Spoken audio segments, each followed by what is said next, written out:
This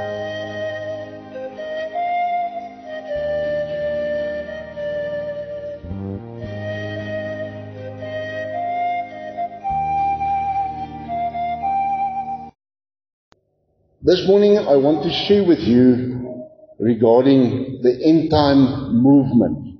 The end time movement.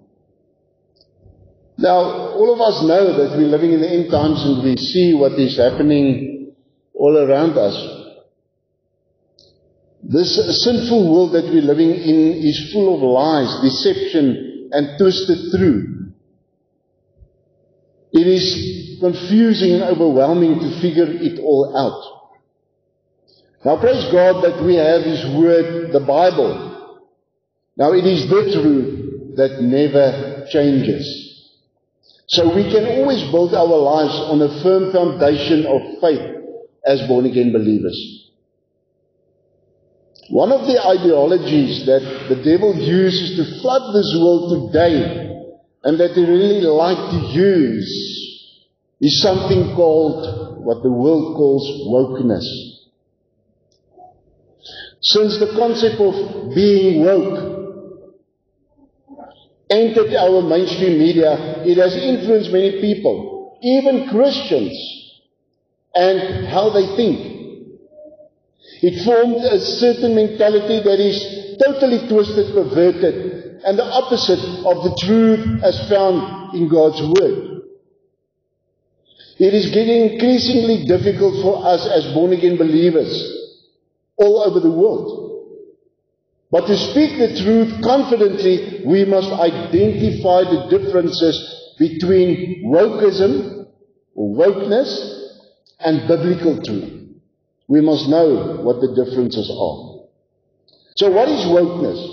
Well, in short, a central foundation of wokeness is the idea that I am at the center of my universe, and what I believe is the ultimate source of truth. So by being woke, I disqualify the principles as found in the Word of God. So this contradicts what the Bible teaches. So many churches and Christians try to be woke and combine woke ideas with Christianity. The truth is that it cannot be done. It is impossible. We cannot compromise the Word of God. Wokeness itself is a religion. It is like in a religion. It replaces God with political and cultural concepts and ideas.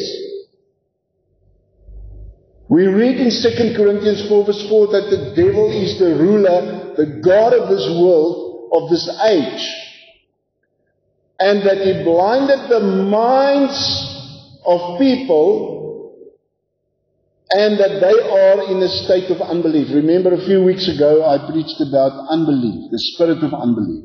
Now this is exactly what happens within you when the devil blinds your mind.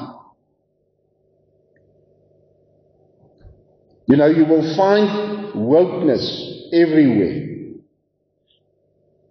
And today you cannot go anywhere without encountering wokeness.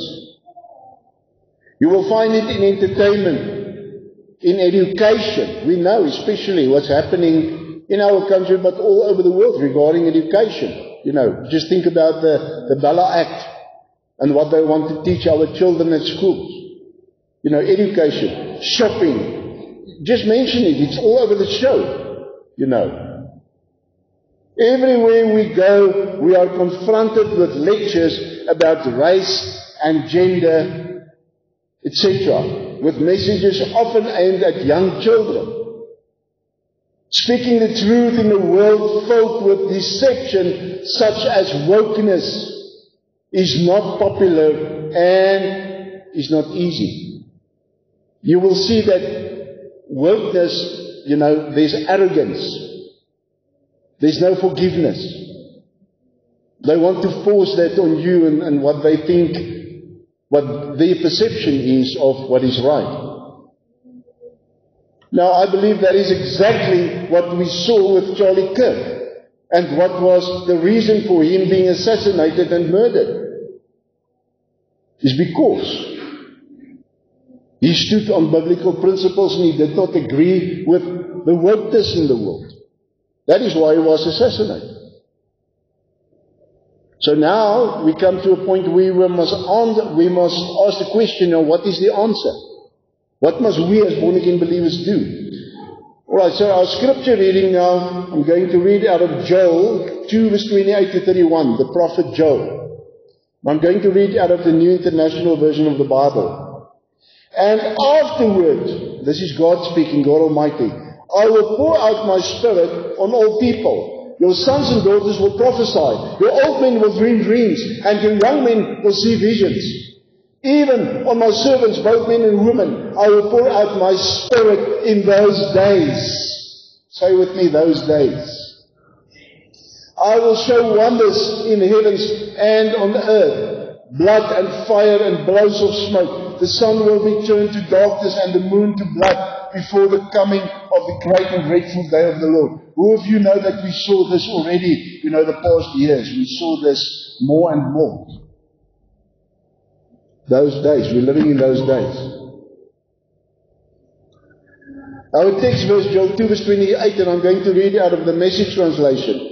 I will pour out my spirit on every kind of people. Your sons will prophesy and also your daughters. Your old men will dream. Your young men will see visions.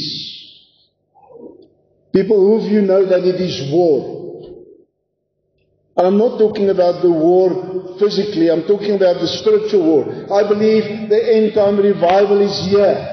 That we just read about here. The Joel 2 revival is about to happen. And the devil knows that as well. Now, who of you know that there's a spiritual war happening in the spiritual realm above us like we never experienced before in our lifetime, and that is getting increasingly intense by the day in the spirit above us.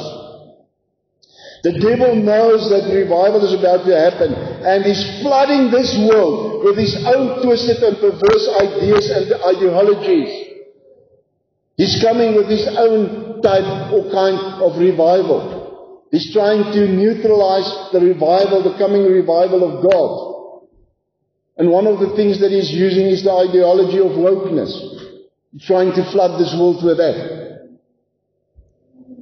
But God is going to bring about the end time revival, and not even the wokeness of the devil will be able to stop the great end time awakening. We see in Joel 2 verse 28 that our young people, our sons and daughters will be part of this great end time revival. And I believe that the wokeness of the devil will not be a match to this great awakening, to this great revival. And we saw how Charlie Kirk stood against this wokeness of the world. And I believe that he was and still is part of this great awakening that is starting to happen all over the world.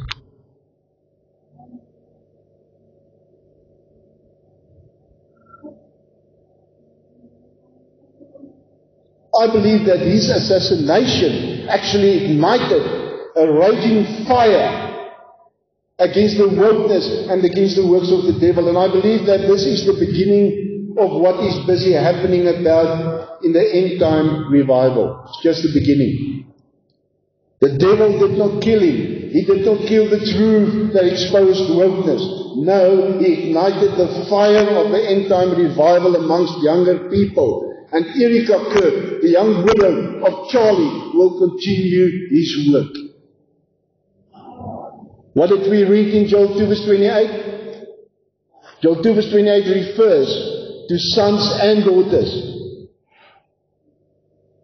So I believe Erika will continue with this. Erika Kirk now became the voice of this movement that her husband Charlie started. He was the voice for the young men. She will be the voice for the young women.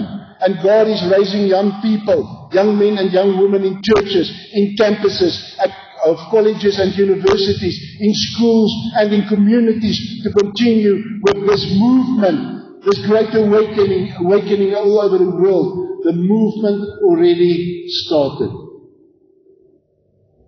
Young people, sons and daughters, need mentors. They need spiritual parents, spiritual fathers and spiritual mothers. Now that is also part of this prophecy. Older believers, the older generation is also mentioned in Joel 2 verse 28. God is a relational God. He always works through relationship. So we see that this will happen according to Joel 2 verse 31, where we read, before the coming of the great and the dreadful day of the Lord. Now this reminds me of another prophecy that we investigated during this time last year in 2024.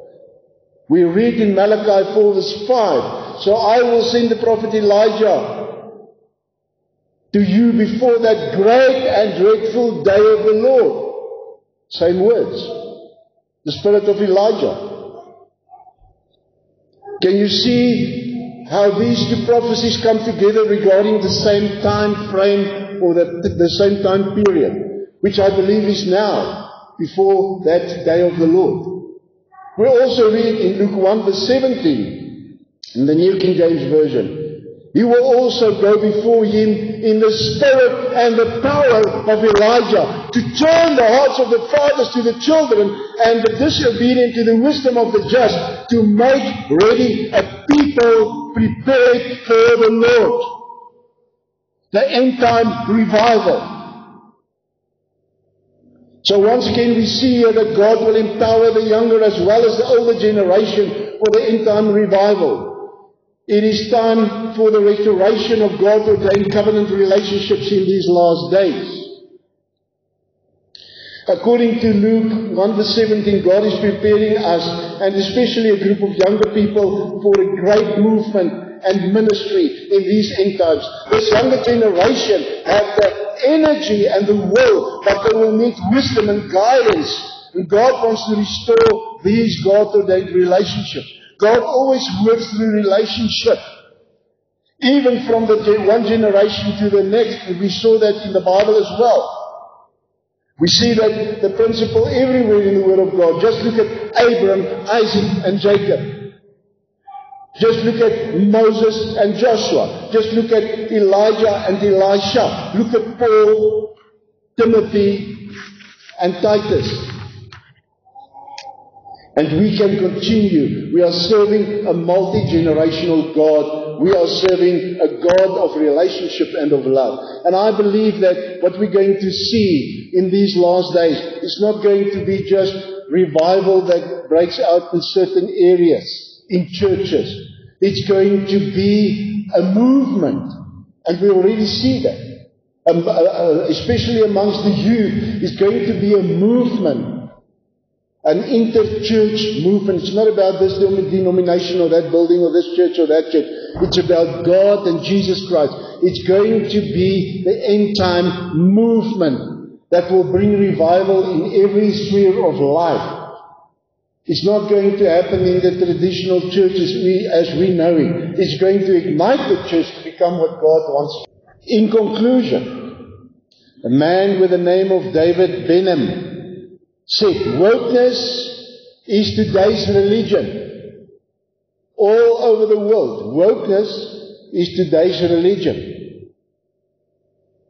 Cancel culture is its sacrament.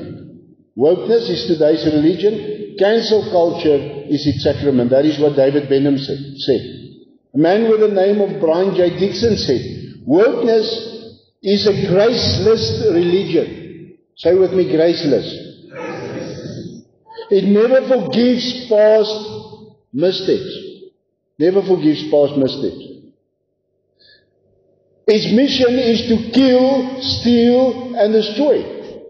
Can you see? John 10 verse 10. The thief, the devil, just came to steal, kill, and destroy.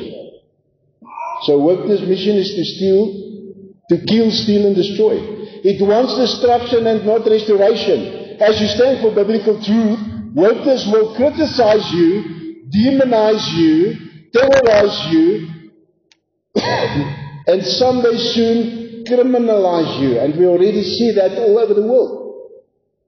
Criminalize you. We saw what's happening with the CRL, the commission that will regulate churches. in South Africa, and all over the world you see that already. But love keeps no record of wrongs. Love does not dishonor others. Choose love, not hate. Reject cancel culture. That is what Brian J. Dixon said. So wokeness, people, brings division, cannot forgive, and is selfish and self-centered. Our relationship with God as born-again believers and children of God is based on the grace and the love of God. Say with me, the grace and the love of God. Can you see that it is totally the opposite of wokeness? Because wokeness does not forgive the past missteps. There is no grace. Our prophetic word for this year, will you remember it? 2025 and onwards will be a year and a time and a season of open windows to divine opportunities and God's overwhelming grace. Can you see how it kicks in now? God's overwhelming grace. We are about to experience an open window of the overwhelming grace of God that we so need in these last days, like never before. We are about to experience in this time of the devil's wokeness, the grace of God, the overwhelming grace, like never before. Praise God. You're serving a God of love. We must reject being woke. But we must be awake as born-again believers. You see, there's a difference between being wokeness, and being awake. There's a difference. There's a difference. We must be awake as born-again believers. You are awake when you are aware of the enemy's deception and use of these worldly ideologies to try to confuse biblical truth. Those who are awake are wide awake and aware of the deception and ready to stand up for the truth they know is the only way to reconciliation and true salvation. And we will see that more and more. People standing up for the truth. Bringing the word of God, the word of love and grace to this world. This is the movement of the great awakening that we are about to experience, I believe. That is my opinion. And that is the end time revival. The Joel 2 revival. We will see that, we will experience that. Not only in churches, but it will take the church to the outside, because we are the church. It will be something that we never saw before. But we've got the privilege to be part of it. Question is, are you ready?